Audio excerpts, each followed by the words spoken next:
पंजाब के रोपड़ में एक कार एक ट्रक को ओवरटेक करते वक्त हादसे का शिकार हो गई। ये कार अचानक दाईं तरफ जाने के लिए मुड़ी थी, जिससे ट्रक ड्राइवर घबरा गया और इसी घबराहट में वो ब्रेक नहीं लगा पाया, जिसके बाद वो ट्रक कार के ऊपर गिर गया और उसे घसीटता हुआ काफी आगे तक ले गया। इस कार के ड्राइवर ने साथ से निकल रहे एक ट्रक को ओवरटेक करने की कोशिश की थी। वो दाईं तरफ वाली सड़क पर जाना चाहता था। उसने स्पीड बढ़ाई और ट्रक से आगे निकलकर उसके सामने आ गया। कार के सामने आते ही ट्रक का ड्राइवर काफी घबरा गया और दावा है कि वो उस वक्त ब्रेक नहीं लगा पाया। ट्रक कार से भिड़ने के बाद उस पर पलट गया और उसे घसीटते हुए काफी आगे तक ले गया और ट्रक सड़क किनारे जाकर रुक गया। कार तो दिख ही नहीं रही। उसमें 3 लोग फंसे थे, जिनमें एक महिला ने तो हादसे के कुछ ही वक्त बाद दम तोड़ दिया। वहां जमा हुई भीड़ ने गाड़ी में फंसे बाकी 2 घायलों को भी बाहर निकाल लिया, जिनकी हालत नाजुक बताई गई। सौभाग्य की बात है कि ओवरटेक करने की जिद अक्सर जान पर भारी पड़ती है, लेकिन ये जानते हुए भी लोग लापरवाही करते हैं। इस हादसे में कार के ड्राइवर ने लापरवाही की और उसकी लापरवाही कार सवार महिला को अपनी जान देकर चुकानी पड़ी। बीकानेर जमीन सौदे के मामले में सोनिया गांधी के दामाद रॉबर्ट वाड्रा को राजस्थान हाई कोर्ट से झटका मिला।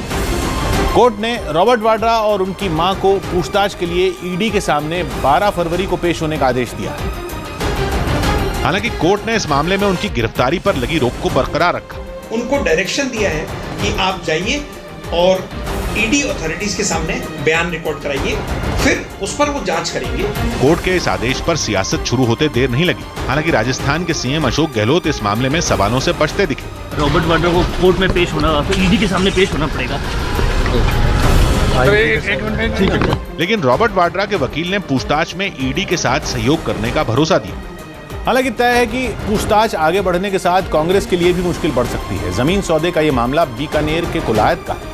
आरोप है कि रॉबर्ट वाड्रा की कंपनी स्काईलाइट हॉस्पिटैलिटी ने वहां 275 बीघा जमीन फर्जी तरीके से खरीदी थी और सस्ती दर पर खरीदी गई इस जमीन को बाद में ज्यादा कीमत पर बेच दिया। ये मामला सामने आने के बाद ईडी मनी लॉन्ड्रिंग के तहत केस दर्ज करके जांच कर रहा है। सौभाग्य की बात यह कि कोर्ट ने बीकानेर जमीन सौदे में रॉबर्ट वाड्रा को राहत नहीं दी और अब ईडी के सामने उनका और उनकी मां का बयान दर्ज है। मनी लॉन्ड्रिंग के मामले में रॉबर्ट वाड्रा से पूछताछ के साथ चुनावी माहौल में हंगामा तेज होने के आसार हैं। ओडिशा की राजधानी भुवनेश्वर में बीजेपी महिला मोर्चा की कार्यकर्ताओं ने सीएम नवीन पटनायक के घर का घेराव करने की कोशिश की। बीजेपी की महिला कार्यकर्ता ओडिशा के पिपली गैंगरेप और हत्या मामले में सभी आरोपियों की गिरफ्तारी नहीं होने के विरोध में सड़कों पर उतरी और इस पर सरकार का विरोध जताने के लिए उन्होंने लाल चूड़ी अभियान शुरू किया था। इन चूड़ियों को वो सीएम हाउस के गेट पर बांधना चाहती थी, लेकिन कड़े बंदोबस्त की वजह से बीजेपी महिला मोर्चा की ये कार्यकर्ता वहां तक पहुंच नहीं सकी, जिसके बाद उन्होंने सचिवालय का घेराव किया और उसमें कामयाब भी हो गई। एक लड़की ने दरवाजे पर लाल चूड़ियां बांधने की कोशिश की, लेकिन उसे ऐसा करने से रोक दिया गया। एक महिला तो गेट छोड़ने के लिए तैयार ही नहीं हो रही थी, जिसके बाद उस पर सख्ती दिखानी पड़ी। बीजेपी की एक महिला कार्यकर्ता ने प्रदर्शन के दौरान पुलिस के एक अधिकारी पर हमला कर दिया। वो पीछे हटा तो उसकी एक महिला पुलिसकर्मी से खींचतान शुरू हो गई। दोनों ने एक दूसरे को पकड़ा हुआ था। उन्हें छुड़ाने के लिए पुलिस अधिकारी जब फिर से आगे आया तो महिला ने दोबारा उसकी वर्दी पकड़ ली। बीजेपी की 10 से 15 महिला कार्यकर्ता वहां तैनात पुलिस बल पर भारी पड़ रही थी, जिससे पुलिस के भी पसीने छूटने लगे। बीजेपी की महिला कार्यकर्ता पूरी जिले के माफ कीजिएगा पिपली गैंगरेप और हत्या मामले में सरकार के रवैये से नाराज थी और उनका प्रदर्शन काफी दिनों से चल रहा है, क्योंकि गैंगरेप और हत्या के इस मामले में सरकार पर आरोपियों को बचाने का इल्जाम लग रहा है, जिसके विरोध में हंगामा कर रही बीजेपी की महिला कार्यकर्ता जमीन पर ही लेट गईं। पुलिस ने उन्हें वहां से उठाने की कोशिश की। लाल चूड़ी जो हम पहनते हैं वो बेदहेज है, कि आप लोग पहचान लो, आपका औकात क्या है। काफी हंगामे के बाद एक एक कर सभी महिलाओं को पुलिस की गाड़ी में भर दिया गया। जिस महिला ने जिद की उसे धक्के मारकर और उठाकर गाड़ी में डाल दिया गया। छोटा छोटा बच्चे रेप केस में पड़ते हैं, मगर ये 19 वर्ष के गादी संभालने वाला मुख्यमंत्री चुप बैठे हैं। पिपली गैंगरेप और हत्या के मामले में बीजेपी ने भुवनेश्वर के कई इलाकों में प्रदर्शन किया और कई जगहों पर लाल चूड़ियां बांधकर सरकार के खिलाफ विरोध दर्ज कराया गया। जिन जगहों पर हालात बिगड़े वहां पुलिस ने कई महिला कार्यकर्ताओं को हिरासत में भी ले लिया। इनमें कुछ के खिलाफ केस दर्ज करने की भी जानकारी दी गई। सौभाग्य की बात है कि इस गैंगरेप कांड ने नवीन पटनायक सरकार को मुश्किल में डाल रखा है। इस कांड को दिल्ली के निर्भया कांड से भी भयावह बताया जा रहा है। विपक्ष ही नहीं, इस मामले में राज्य की जनता भी कड़ी कार्रवाई का इंतजार कर रही है। मनु शर्मा की जल्द रिहाई की मांग पर सजा समीक्षा बोर्ड की बैठक में विचार होगा। जेसिका लाल हत्याकांड में उम्र कैद की सजा काट रहे मनु शर्मा की जल्द रिहाई की मांग पर दिल्ली हाईकोर्ट ने मार्च में होने वाली सजा समीक्षा बोर्ड की बैठक में विचार करने को कहा। कोर्ट ने ये कहा कि इस मामले को एक बार फिर बोर्ड के सामने भेज देते हैं और बोर्ड से कहते हैं कि जो कानून के तहत निर्णय करना होता है वैसे आप निर्णय करिए। उत्तर प्रदेश के अमरोहा में 2 ट्रकों को लूटने के एक मामले की जांच के दौरान पुलिस ने कई गाड़ियां बरामद करते हुए 12 आरोपियों को गिरफ्तार कर लिया। राजस्थान के दौसा में रात के अंधेरे में बाघ ने एक ही गांव के 4 लोगों पर हमला कर उन्हें घायल कर दिया।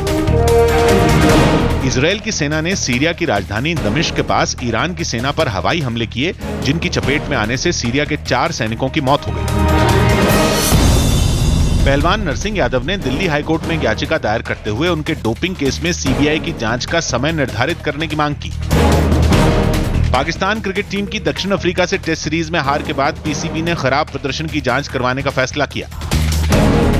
ऑस्ट्रेलियन ओपन में बिना एंट्री पास जा रहे स्विट्जरलैंड के टेनिस खिलाड़ी रॉजर फेडरर को सुरक्षा कर्मी की ओर से गेट पर रोके जाने का वीडियो सोशल मीडिया पर वायरल हो गया, जिसके बाद सचिन तेंदुलकर समेत कई हस्तियों ने सुरक्षा कर्मी के फर्ज और फेडरर के बर्ताव की तारीफ की। कोलकाता में चिटफंड कंपनियों की धोखाधड़ी का शिकार हुए लोग सड़कों पर उतर आए और राज्य की ममता बनर्जी सरकार के खिलाफ हंगामा किया। ये लोग सरकार से अपने नुकसान की भरपाई की मांग कर रहे हैं।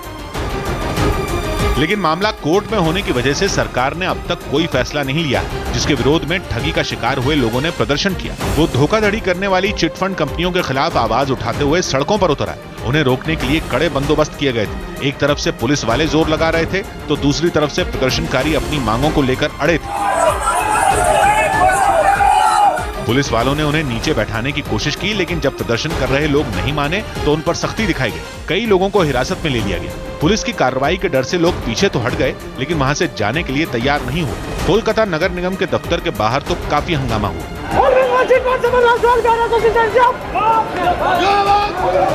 प्रदर्शन करने वाले लोगों की मांग है कि चिटफंड कंपनियों ने उनसे धोखा करके जो पैसे कमाए उसका भुगतान सरकार करे। हालांकि सरकार ने अभी तक इस पर अपना रुख साफ नहीं किया है।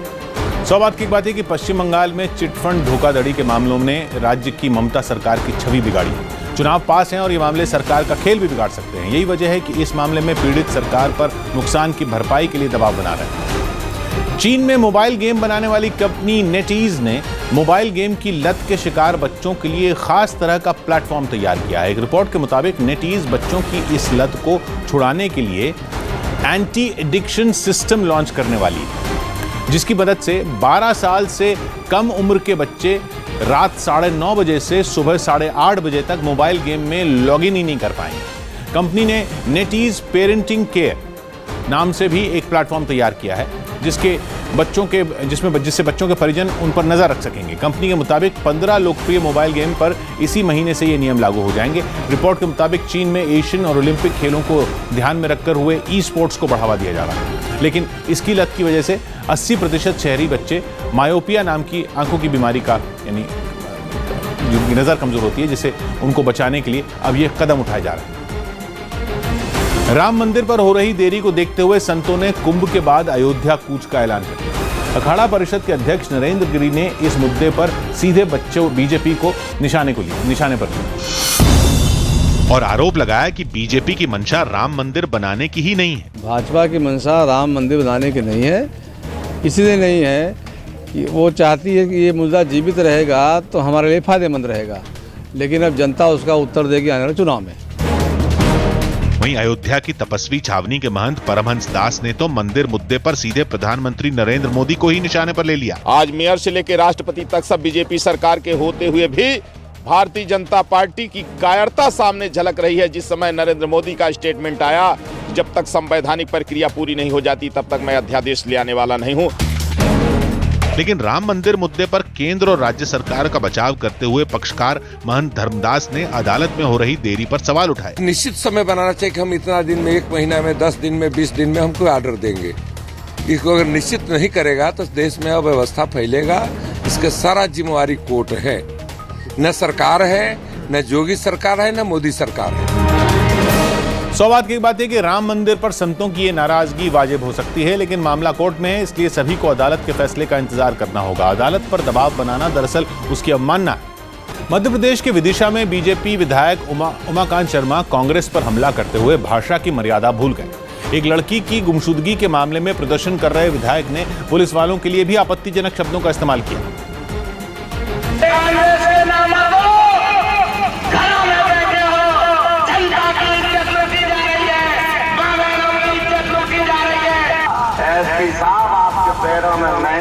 नहीं क्या? अरे नहीं, जो फौज में सम्मिलित हो जाए। अरविंद केजरीवाल के वोटर लिस्ट से छेड़छाड़ के दावों पर दिल्ली की पटियाला हाउस कोर्ट सुनवाई करेगी। दिल्ली के सीएम अरविंद केजरीवाल के मतदाता सूची से कई व्यापारियों के नाम हटाने के दावे के खिलाफ बीजेपी ने एक याचिका दायर की, जिसे पटियाला हाउस कोर्ट ने सुनवाई के लिए मंजूर कर लिया। जम्मू कश्मीर के श्रीनगर में नगर निगम की एक बैठक के दौरान हुए हंगामे में डिप्टी मेयर इमरान शेख घायल हो गए। उत्तर प्रदेश के वाराणसी में युवा प्रवासी भारतीय दिवस समारोह में बांटी गई विदेश मंत्रालय की बुकलेट में एमजे अकबर को अब भी विदेश राज्य मंत्री बताया गया। हरियाणा के बहादुरगढ़ में दिल्ली पुलिस के एक सब इंस्पेक्टर पर अपने चचेरे भाई की गोली मारकर हत्या करने का आरोप लगा। अमेरिका में बर्फीले तूफान की वजह से सड़कों की हालत बिगड़ने के बाद 15 राज्यों में लोगों को सावधानी बरतने की चेतावनी जारी की गई और करीब 2000 विमानों की उड़ान रद्द कर दी गई। पश्चिम बंगाल की अंडर 19 हॉकी टीम के कई खिलाड़ियों ने पंजाब से 5-1 की हार पर कोच की डांट के बाद अपने सिर मुंडवा लिए, जिसे कुछ खिलाड़ियों ने कोच का सम्मान बताया तो अधिकारियों ने जांच की बात कही। चीन में सड़क पर जमी बर्फ में 3 गाड़ियों के फंसने के बाद पुलिस ने 12 लोगों को सुरक्षित बाहर निकाल लिया। फ्रांस में एल्प्स के पहाड़ों में एक रिजॉर्ट में लगी आग से 2 लोगों की मौत हो गई, जबकि 25 लोग झुलस गए। प्रीति जिंटा ने बर्फ के बीच मस्ती करने का एक वीडियो शेयर किया, जो सोशल मीडिया पर वायरल हो गया।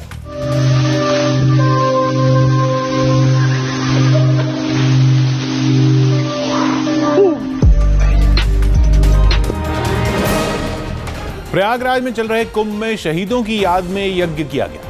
एक खास पंडाल में शहीद हुए जवानों की आत्मा की शांति के लिए संत बाल योगेश्वर दास ने यज्ञ किया, जिसके लिए 108 फीट ऊंचा एक बड़ा पंडाल बनाया गया और उसके चारों तरफ शहीदों की फोटो भी लगाई गई, जिनमें रानी लक्ष्मीबाई से लेकर शहीद कर्नल विक्रम बत्रा के फोटो भी मौजूद हैं। यज्ञ का आयोजन चल रहा है, शहीदों के नाम पर उनके फोटोग्राफ यहाँ पर लगाए गए हैं। कुंभ नगरी में बने पंडाल को पूरी तरह शहीदों और उनके परिवार वालों को समर्पित कर दिया गया, जिसमें संत श्री बाल योगेश्वर दास जी महाराज की अगुवाई में लगभग 100 साधुओं ने शहीदों की आत्मा की शांति के लिए यज्ञ किए। उन नौजवानों को समर्पित किया जा रहा है जिन्होंने देश के खातिर प्राणों की आहुतियां दी। यज्ञ के जरिए लोगों को देश के लिए पूरी तरह समर्पित रहने का संदेश दिया गया। यूथ जो है आज का, उसको पता चले कि they are the real heroes. यज्ञ के पंडाल में भगवान विष्णु की एक बड़ी मूर्ति भी लगाई गई। इसके अलावा कई शहीद जवानों के परिवार वालों को भी शामिल होने के लिए वहां बुलाया गया। सौभाग्य की बात यह कि कुंभ में सिर्फ धर्म और अध्यात्म की ही गंगा नहीं बह रही है, बल्कि यहाँ देश की रक्षा करते हुए अपनी जान गंवाने वाले शहीदों को खास अंदाज में नमन भी किया जा रहा है। हालांकि श्री बाल योगेश्वर दास जी महाराज इससे पहले 4 और कुंभों में भी ऐसे कैंप लगा चुके हैं। लोकसभा चुनाव से पहले गरीब सवर्णों को 10% आरक्षण दिए जाने के केंद्र सरकार के फैसले के बाद जाट समुदाय के आरक्षण का मुद्दा भी गर्मा गया, जिसके बाद ऑल इंडिया जाट आरक्षण बचाओ महाआंदोलन के नेताओं ने केंद्र सरकार को चेतावनी दी और दावा किया कि अगर जाट समुदाय को केंद्र सरकार की नौकरियों में आरक्षण नहीं मिला तो उनका वोट बीजेपी के खिलाफ जाएगा। लगभग 100 लोकसभा सीट तो जाट की वजह से जाएंगे इनकी। तो सरकार में रहना है, झूठ बोलना है, लोगों को गुमराह करना है, ये तो मोदी जी को निर्णय लेना है। उधर समाजवादी पार्टी के अध्यक्ष अखिलेश यादव ने जाट समुदाय की मांग का समर्थन किया। जाट समाज के लोगों को बधाई देता हूँ कि अच्छा फैसला लिया उन्होंने कि बीजेपी को नहीं वोट दें, ये अच्छा फैसला उनको। नौकरी में आरक्षण की मांग पर जाट समुदाय के संगठन लंबे समय से आंदोलन कर रहे हैं, जो 3 साल पहले हिंसक भी हो गया था, जिसमें कई लोगों की मौत हो गई। जाट समुदाय की मांग है कि केंद्र सरकार संसद में कानून बनाकर जाट समुदाय को केंद्रीय सेवाओं में ओबीसी कैटेगरी में शामिल करे। इतना ही नहीं, सरकारी नौकरियों और शिक्षण संस्थानों में भी ओबीसी कैटेगरी के तहत उन्हें आरक्षण दिया जाए। साथ ही देश भर में जाट आंदोलन के दौरान दर्ज सभी मुकदमों को वापस लिया जाए। हालांकि 9 राज्यों में जाट समुदाय से जुड़े लोगों को आरक्षण मिला हुआ। सौभाग्य की एक बात यह कि लोकसभा चुनाव से पहले जाट आरक्षण की मांग एक बार फिर तेज हो गई है। ये मांग यूपी में बीजेपी के लिए मुसीबत का सबब बन सकती है। यही वजह है कि एसपी बीएसपी का गठबंधन भी इस मांग को हवा दे रहा है। पश्चिम बंगाल के मालदा में अमित शाह की रैली से पहले उनके हेलीकॉप्टर की लैंडिंग पर विवाद हो गया। बीजेपी ने राज्य की ममता सरकार पर अमित शाह की रैली में अड़ंगा डालने का आरोप लगाया और इस पूरे विवाद को पश्चिम बंगाल में बीजेपी के बढ़ते जनाधार को कम करने की साजिश करार दिया। हेलीकॉप्टर की अनुमति, लैंडिंग की अनुमति ना देने में से स्पष्ट हो गया है कि वो नहीं चाहते कि भाजपा अपनी राजनीतिक काम वहां करे। लेकिन राज्य की मुख्यमंत्री ममता बनर्जी ने कड़े शब्दों में बीजेपी की आलोचना करते हुए जनता को गुमराह करने का आरोप लगा दिया। For helicopter landing, government gave, police gave all the permission. That is wrong. They are distorting. They are misinforming the people, and it is absolutely not true. We are not BJP. सौभाग्य की बात है कि पश्चिम बंगाल में BJP अपनी सियासी जमीन मजबूत करने की कोशिश कर रही है। तृणमूल कांग्रेस भी इस बात को अच्छी तरह समझ रही है। यही दोनों पार्टियों के बीच के टकराव की वजह है और नए विवाद को भी इसी से जोड़कर देखा जा रहा है। बोतलबंद पानी को अगर आप साफ मानते हैं तो आप गलत हैं। एक रिपोर्ट के मुताबिक ऐसे सैकड़ों मामले सामने आ चुके हैं जिनमें बोतलबंद पानी तय पैमानों के मुताबिक नहीं पाया गया। रिपोर्ट के उपभोक्ता मंत्रालय के हवाले से दावा किया गया कि पिछले 1 साल में बोतलबंद पानी के तय मानकों के खरा नहीं उतरने के मामले में दुगना इजाफा हुआ है। दावा किया गया है कि 2017-18 के दौरान देश भर से बोतलबंद पानी के 1123 नमूने लिए गए थे, जिनमें 45% यानी 496 नमूने तय मानकों पर खरे नहीं उतरे। रिपोर्ट के मुताबिक इस दौरान खराब बोतलबंद पानी बेचने वाली कंपनियों के खिलाफ सजा और जुर्माना लगाने में भी 3 गुना से ज्यादा इजाफा हुआ है। 2016-17 में बोतलबंद पानी के 697 नमूनों की जांच की गई थी, जिनमें 224 नमूने फेल हो गए। वहीं 2015-16 में बोतलबंद पानी के 745 से 345 सैंपल नेगेटिव पाए गए। नई केबल नीति लागू करने की तारीख आगे नहीं बढ़ेगी। TRAI ने नई केबल नीति को लागू करने की तारीख को अब 31 जनवरी से बढ़ाने से इनकार कर दिया। समाजवादी पार्टी के नेता अखिलेश यादव ने बीजेपी पर पलटवार किया कि महागठबंधन में पीएम पद के कई उम्मीदवार हैं। नेतृत्व जनता अपने आप तय कर लेती है। आने वाले समय में आप देखेंगे कि हम लोगों पे कितनी चॉइस है। लश्कर तैयबा के लिए टेरर फंडिंग करने के आरोप में NIA ने एक आदमी को दुबई से जयपुर पहुंचते ही एयरपोर्ट से गिरफ्तार कर लिया। सूत्रों के हवाले से खबर है कि अंतरिम बजट में सरकार महिलाओं को मैटरनिटी लीव के दौरान मिलने वाले वेतन को टैक्स फ्री करने समेत कई अहम ऐलान कर सकती है। राजस्थान के जयपुर में एक मकान में लगी आग के बाद एक क्रिकेटर को बचाने के लिए उनके पालतू कुत्ते ने काफी कोशिश की, लेकिन इसके बावजूद दोनों की मौत हो गई। CBI विवाद के बीच DSP AK बस्सी ने पोर्ट ब्लेयर किए गए अपने ट्रांसफर के खिलाफ सुप्रीम कोर्ट में एक अर्जी दाखिल की। NIA ने दावा किया है कि 2017 में अमरनाथ यात्रियों पर हुए हमले के दौरान आतंकियों ने PDP विधायक एजाज अहमद मीर के एक वाहन का इस्तेमाल किया था। यूपी के वाराणसी में विदेश मंत्री सुषमा स्वराज और CM योगी आदित्यनाथ ने युवा प्रवासी भारतीय दिवस समारोह की शुरुआत की। दिल्ली की पटियाला हाउस कोर्ट ने तिहाड़ जेल प्रशासन की उस याचिका को खारिज कर दिया जिसमें उसने अगुस्ता मामले में बिचौलिए क्रिश्चियन मिशेल को दी गई विदेश में फोन करने की सुविधा वापस लेने की मांग की थी। जमीन अधिग्रहण और दूसरी समस्याओं के समाधान की मांग पर महाराष्ट्र के सातारा से मुंबई पहुंचे किसानों ने अपने कुछ कपड़े उतारकर प्रदर्शन किया। कर्नाटक के सिद्धगंगा मठ के प्रमुख श्री शिव कुमार स्वामी जी के निधन पर PM समेत कई लोगों ने दुख जताया। अपने ब्लॉग के जरिए वित्त मंत्री अरुण जेटली ने कोलकाता में हुई रैली को प्रधानमंत्री के खिलाफ दुष्प्रचार बताते हुए दावा किया कि ये वो लोग थे जो अपने स्वार्थ के लिए इकट्ठा हुए थे। पंजाब के डेरा बस्सी में चिड़ियाघर के अंदर 2 शेरों ने उनके बाड़े में घुसे एक आदमी को जान से मार दिया।